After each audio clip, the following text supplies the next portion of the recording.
중동호흡기 증후군 메르스 확진 환자가 5명으로 늘었습니다. 최초 환자를 치료했던 의사가 확진 환자로 판명됐고 또 다른 병원의 의료진과 환자도 의심 증세를 보여서 검사를 진행하고 있습니다. 김경수 기자입니다. 추가로 판명된 확진 환자는 2사람의 의료진 가운데 의사입니다. 어제부터 의심 증세를 보여 유전자 검사를 받은 사람은 최초 환자가 확진을 받기 전 거쳐간 첫 번째 의원의 간호사와 세 번째 의원의 의사였습니다.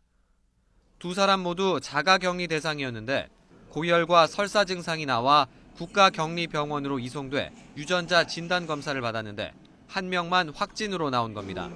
보건당국은 그러나 결과에 상관없이 이 2사람과 함께 생활했던 두 집 가족 4명도 일단 자가격리에 들어갔습니다.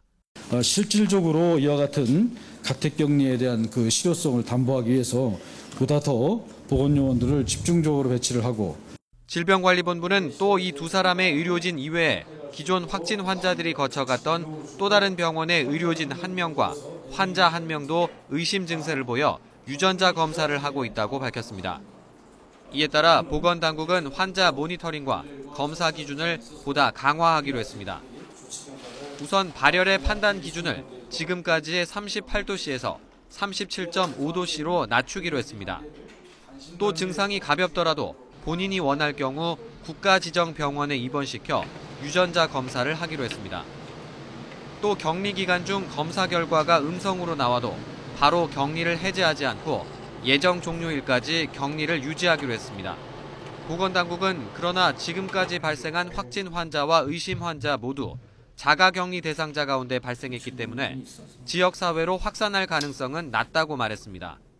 중동 이외의 지역 등에서 의료기관 내에서의 전파 이외에 지역사회로 전파된 사례가 없고 3명의 환자는 감염 경로가 모두 B병원에서 첫 환자로 발생된 2차 감염 사례이며 3차 감염이 아니기 때문입니다.